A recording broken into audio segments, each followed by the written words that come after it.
Hey guys, Zachary Stockill here from retroactivejealousy.com, and today I just wanted to share a really short video with you: social isolation and retroactive jealousy, or in this particular context, the context in which I'm recording this today, March of 2020, coronavirus and retroactive jealousy.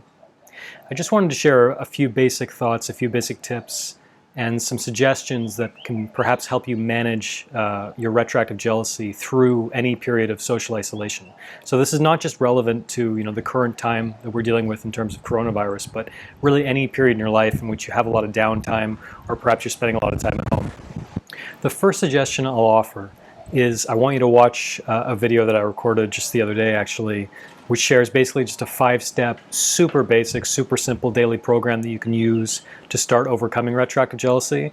So if you haven't seen that already, just click the link in the description and you'll find that, and it'll come right up.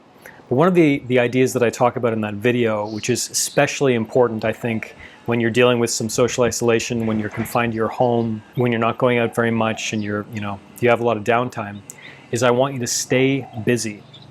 If you're struggling with retroactive jealousy or any other kind of rumination or obsessive thoughts, OCD, anything like that, basically idle time, downtime, time when you're not doing anything is really the enemy.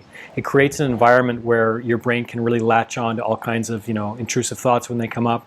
It's very easy when you don't have a lot going on to start going down all these mental rabbit holes and start asking your partner questions that you don't need the answers to, all this kind of thing. Maybe start doing social media research, looking up your partner's ex on Facebook, anything like that. You just want to avoid that at all costs. So I would strongly encourage you to stay busy during this period. That's really the main message that I want to get across to you. And basically anyone suffering from retroactive jealousy is stay busy. So, some ideas of things you can do. There's never been a better time to learn a new talent or skill or hobby. I've been working on my guitar lately. I've been doing body weight workouts in the patio just behind here. It's a great time to be productive if you're engaged in any kind of creative activity, whether that's writing or music or woodworking or whatever, building an online business perhaps, anything like that.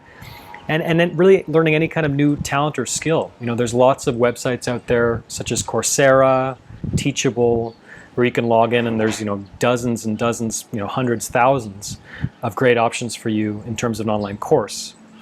Basically, you want to really take advantage of any activity that really engages your brain, that forces you to think, that forces you to focus on productive activities rather than just sitting around and kind of letting the retroactive jealousy or any other intrusive, unwanted thoughts, rather than letting them take hold.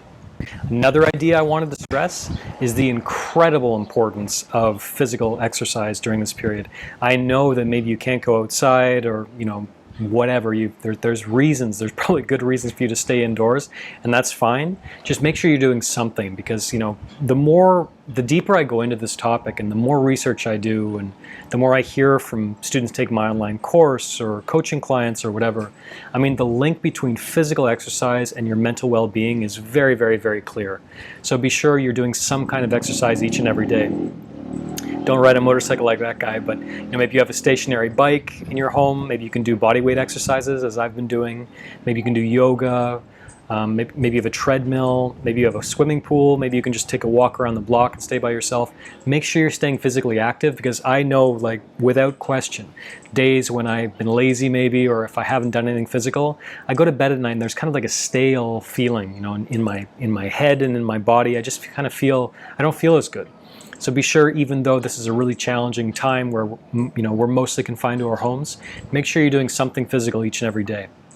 The final tip I'll give you is maybe a little counterintuitive, but when we're forced to spend a lot of time with our partner, as many of us are currently forced to do, it can be good for relationships, but it can also present a real challenge, being forced to stay in really close quarters with our intimate partner. So be sure you're getting alone time.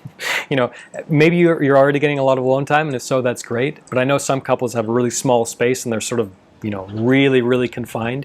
Make sure you can just go to the bedroom every once in a while, do your own thing, take some space away from your partner. I promise you it'll be good for the relationship, and it'll help you both get through this time of social isolation and quarantine a lot easier. So there you have it, just a few thoughts I wanted to share on social isolation and retroactive jealousy. If you found this helpful, please let me know by clicking like on this video. And if you haven't already, be sure to subscribe to my channel, as I plan on releasing a lot more content over the coming weeks. So thanks for watching. I'll talk to you again very soon.